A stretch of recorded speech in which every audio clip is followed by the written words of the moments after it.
Bwana Yesu asifiwe. Amen. Asalamu alaykum. Wa alaykum salaam. Mungu ni mwema kila wakati. Mungu ni mwema.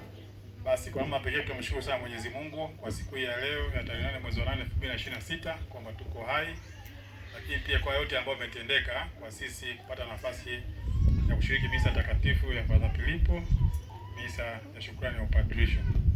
Sio kitu rahisi kwa sababu wako wengine wengi walitamani kuwepo lakini hawapo, wengine wanaumwa. Sisi tumepata nafasi ya kuwa hai, tunamshukuru Mungu kwa hii nafasi aliyotupatia. Nafasi ya pili ni kumshukuru Padre Filipo yeye mwenyewe kwa kuadhimisha misa hapa nyumbani kwetu. Angeweza kwenda kuadhimisha misa sehemu nyingine, lakini akapanga pia katika misa zake za shukrani apange hapa. Kwa Padre Filipo tunakushukuru sana kwa kuamua uje kufanya misa ya shukrani hapa nyumbani kwetu. Sisi hii nafasi tunaona kuwa ni nafasi ya thamani sana, kwamba umetuthamini kadri inavyowezekana kwa tuwe katika nafasi za watu ambao unaweza kufanya misa nyumbani kwetu. Tunashukuru sana. Na sisi katika maisha yetu hii mara ya pili kupata hii nafasi tangia dunia imeumbwa. Kwa mara ya kwanza ilikuwa tarehe 6 mwezi wa 9, nakumbuka tulikuwa ni hapa. Alikuwa na Padre Kaseleba. Kwa hii mara ya pili tarehe 8 mwezi wa 8 Padre Filipo. Tunashukuru sana kwa nafasi ambayo umetupatia jamani. Lakini pia tunashukuru hierarkia ya kanisa. Kuanzia kwa askofu mkuu, mapadri wote, lakini katika level ya parokia kuna parokia yetu ya Chidachi Padre Makusaro kuruhusu tendo lifanyike. Kwa sababu mwaka jana tulipata idhini ya askofu mwaka jana. Kwa sababu Padre Kasi ametoka jimbo lingine. Lakini mwaka huu kwa sababu ni padre hapa tuliomba ruhusa kwa paroko. Tunashukuru. Lakini pia tunashukuru Padre Sinya, mwenzi wa miito, ambaye pia unaratibu mambo yote haya katika jimbo letu. Kwa nafasi pia uliotenga kwa ajili ya kuja hapa nyumbani kwetu. Tunajua mambo mengi huko busy, lakini tunakushukuru sana kwa kuja. Yuko pia Padre Chiwanga Bainet, tunashukuru pia kuja hapa kwetu nyumbani kushiriki. Mimi nakuja Chiwanga kwa sababu pia kuna Chiwanga mwingine tunafanya naye kazi yuko pale. Ndio baki mdogo na huyo Padre. Kwa ni marafiki zangu pia hawa. Tunashukuru sana kwa kuja. Ndio wameacha makazi majukumu mengi. Kuja hapa kwetu Padre Kasi pia tunakushukuru, umetoka mbali, umetoka Sumbawanga. Ni safari ndefu. Umetuthamini sana, tunashukuru sana.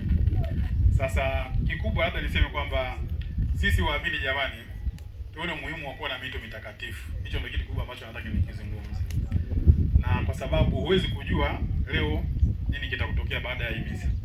Sasa kwa ushuhuda mchache tu niseme kwamba mwaka jana wakati tunafanya misa ya shukrani hapa nyumbani, hiyo tarehe 6 mwezi wa 9, wakati Padre Filipo amekuja hapa, kuna mama mmoja alikuwa anakaa ile nyumba pale, geti ambalo mnaliona pale, Mama Avelin ni marehemu.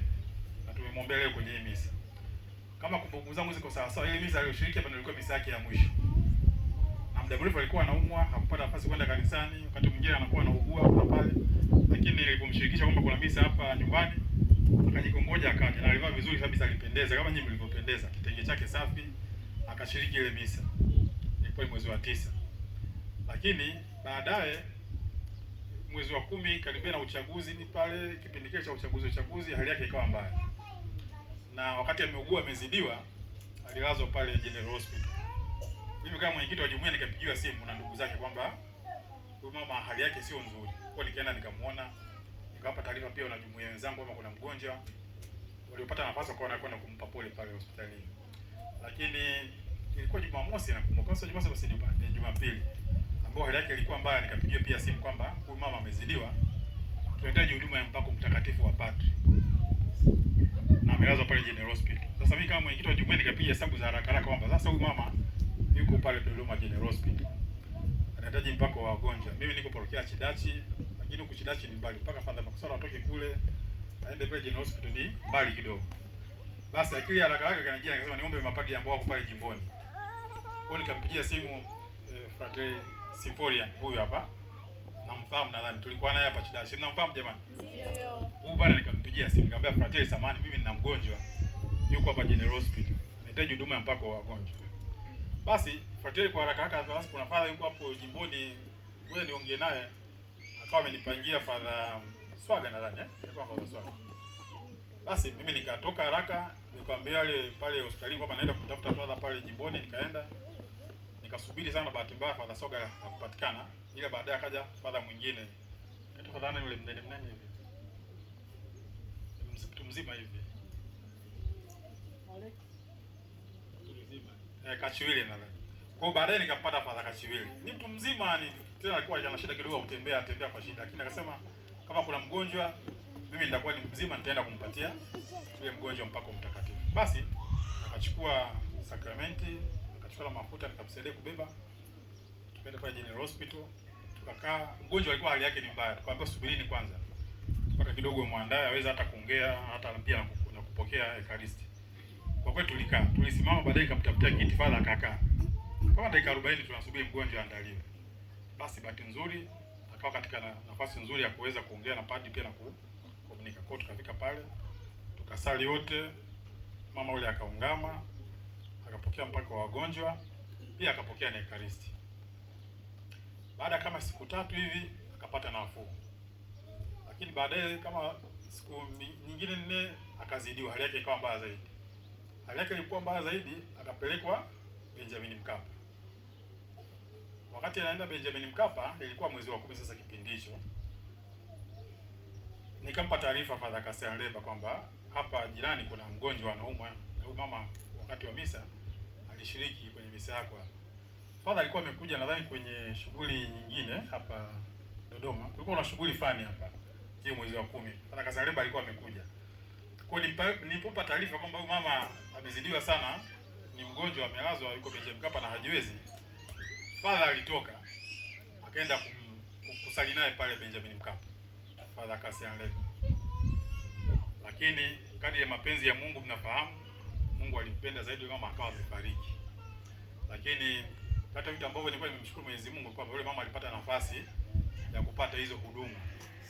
Lakini pia nilipokuwa namueleza Padre Kaserleba kwamba kuna mgonjwa, akasema kama huyu mama alikuja kwenye misa yangu ya shukrani ambayo ilikuwa na furaha, basi mimi leo nitajitahidi nipange ratiba zangu nikamuone hospitalini wakati huo ambao yeye anaumwa.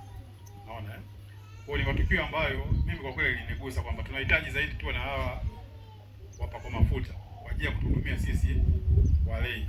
Kwa sababu lengo la mapadri ni sisi twende mbinguni. Kwa tuombe sana tupate mito ya kutosha.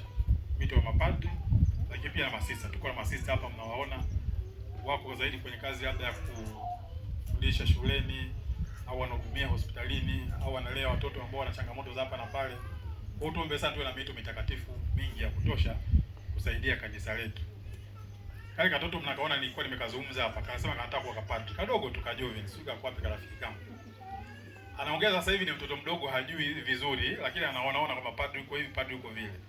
Lakini najua miongoni mwa vijana hawa ambao tuko nao hapa, wende akawa wengine wanasikia kama wanaitwa, si ndio Kwa kama unasikia kama unaitwa, isikilize vizuri sauti, muombe Mungu akusaidie uisikie vizuri sauti ambayo inakuita. Lakini hapa kama nilisa kuna mkurugenzi wa mito wa jimbo la Dodoma, Padre Sinya yuko hapa. Lakini pia kuna walezi wenu ambao mnakuwa nao huko shuleni, aidha ni masista au watu katika daraja mbalimbali, basi muombe wasaidie katika mito yenu kuongoza vyema. Tunahitaji mito mitakatifu mema. Lakini pia hata usipokuwa padri au usipokuwa sister, unaweza kuwa pia ukawa mama au baba wa familia njema. Si ndio jamani? Kila mtu nadhani anapenda kuoa mke mzuri mwenye tabia njema.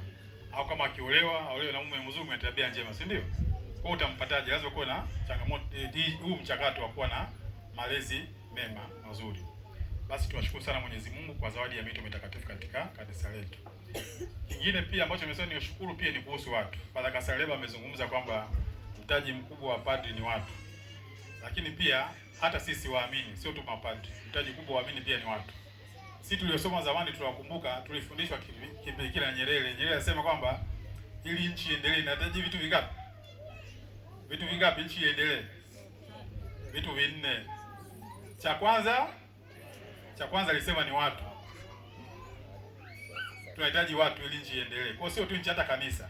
Cha pili, ardhi au rasilimali. Cha tatu, siasa safi. Sio tu siasa safi. Cha tatu hicho. Cha nne, uongozi bora. Hao waliosoma zamani, mnasikia? Vijana waliosoma juzi hawaelewi. Sio mambo yetu kabisa. Mambo manne tulifundishwa kipindi hicho. Watu, ardhi, siasa safi, uongozi bora. Ukiwa na hivi vitu vinne, hata nyumbani kwako mambo yameenda vizuri. Hata kanisani huko. Kwa hiyo tunahitaji kuwa na watu. Hata sisi pia tunashukuru kwamba tuna watu. Kwa shukrani ya pili tunawashukuru sana nyinyi mmekuja kwenye shughuli yetu. tunahitaji sana kuwa na watu wema kama ninyi, tunafarijika kuwaona. Sawa jamani Tunawashukuru sana. Na tunaomba pia tukaita wakati mwingine wa shida na raha pia mkusanyike kama hivi, tunafarijika. Lakini pia tunashukuru Mungu kwa faida ya maisha. Kalikuja kabinti hapa, aka rafiki yangu Jeni. Aliniuliza, baba Michael, birthday yako leo unatimiza miaka mingapi? Aliniuliza. Nilikuwa na sita kukutajia. Lakini kwa sababu leo ni birthday ya mama Michael, kesho ni ya kwangu, tumeunganisha pamoja. Tunamshukuru Mungu kwa zawadi ya maisha. Mimi leo na miaka 51. Tupige makofi sio makofi. Ila ninaona nikijao naiona mzee doesn't matter, lakini miaka yangu ya 51. Miaka ya mama Michael atahitaji yeye mwenyewe. Hapa hayupo. Lakini hanizidi mimi. Kwa tunawashukuru sana. Lakini tunawashukuru wazazi wa Chema, baba na mama Filipo. Mmemtoa mtoto kuwa sadaka kwa kanisa. Tunawashukuru sana kwa sababu tunafaidika pia wengi na matunda ya kanisa. Si ndio jamani tunawashukuru sana. Lakini pia tunawatia moyo na wengine, familia nyingine na vijana, wasichana, wavulana wanahitaji kujiungia altarini kwa Bwana. Tuwaruhusu watoto na tuwasupport kwa hali na mali. Sawa jamani Nashukuru pia kamati ya upadishi Father Filipo. Tumeshafanya hizi event nyingi. Hizi ni kama marathon. Kama marathon. Najua kama mmechoka hivi lakini msichoke.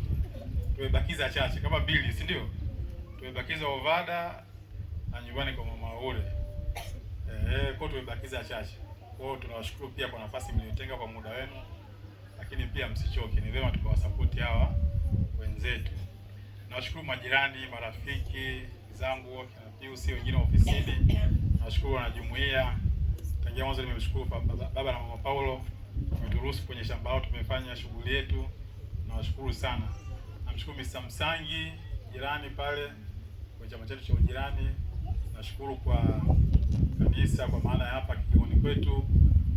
Nashukuru kwa dekania. Nashukuru kwa kanda namba 10, jumuiya jirani hapa Brigiti na Teresia kwa muda ambao umeutenga. Nashukuru wanakwaya wetu Mtakatifu Monica na Bikira Maria wa BMM hapa St. John. Nashukuru kwa sisi wa Kikombo pia na vijana wetu pale Kikombo Boys Town. Nashukuru masista wa St. Gema wanaongozwa na Sister Filotea. Nashukuru kuja hapa nyumbani kwetu, karibuni sana. Zaidi ya yote pia nashukuru kwa familia. Mama Michael, basi ungekuja huko mbele wakati mimi naongea. Nilikuwa na buzubuzi hivi, nilikuwa kama wanakuja lakini naona wanapotea tu. Maana maneno ni ya kwetu wote. Wote tunawashukuru sana. Kwa Father Filipo specific sisi tuseme nini? Labda hatuna cha kusema zaidi ya kumshukuru Mwenyezi Mungu. Kwa sababu mengi zaidi labda tuseme tumekuwa tukiongea mara kwa mara, si ndio Tunakuombea upadri mwema. Father Kaseleba ameshakuasa yale mambo ya upadri. Sisi huku tunakuombea zaidi. Tunakuombea zaidi uwe padri mwema. Watu wakija kwako kupata baraka kama ambavyo Father Kaseleba amezungumza. Tuweze kuongea sana hayo kwa sababu kama tunaweza tukaharibu. Ila tunakuombea sana utume mwema. Ukiwa hapo Miuji Malezini, hapo jirani, nyumbani hapa ni karibu pia karibu. Kama kuna jambo lolote tuko pamoja. Tutaendelea kuwasiliana. Na kama kuna chochote ambacho nakiona tunahitaji kama kuboresha hapa na pale, basi usite kutuambia. Sisi ni watoto wako pia. Si ndio Baki wewe ni baba. Sisi ni watoto wako. Kwa mafrateli wetu ambao mko Malezini, wale ambao mnaendelea na masomo kwa Faterema na wengine ambao mko kule Miuji Malezini, kila laheri jamani kwenye utume wenu. Sisi pia kwenye kundi letu ni marafiki wa malezi pale. Father Sinya nadhani nafahamu tuna kundi letu pale, wote tuna support kidogo. Wote tunatakia kila laheri kwenye safari yenu hiyo ya utume. Mungu awafanyie wepesi muweze kumaliza salama. Watu wa huduma nadhani niliwashukuru wote, Baraka na wengine. Naamini wote niliwashukuru. Kwa hiyo sina la kusema zaidi ya kusema asanteni sana. Na mtuwie radhi kama tutakuwa tumechelewa kidogo hapa na pale. Mambo ya kuratibu shughuli nyumbani sio rahisi. Sisi kidogo uangalifu. Kwa tunaona chakula kimechelewa lakini muda si mrefu tutaenda kwenye chakula. Mtuwie radhi na mtuvumilie. Asanteni sana. Nataka kuongeza mama. Mama yako ana cha kuongeza. Mimi nimemaliza wote. Asanteni. Naomba tupige makofi mengi kwao tafadhali.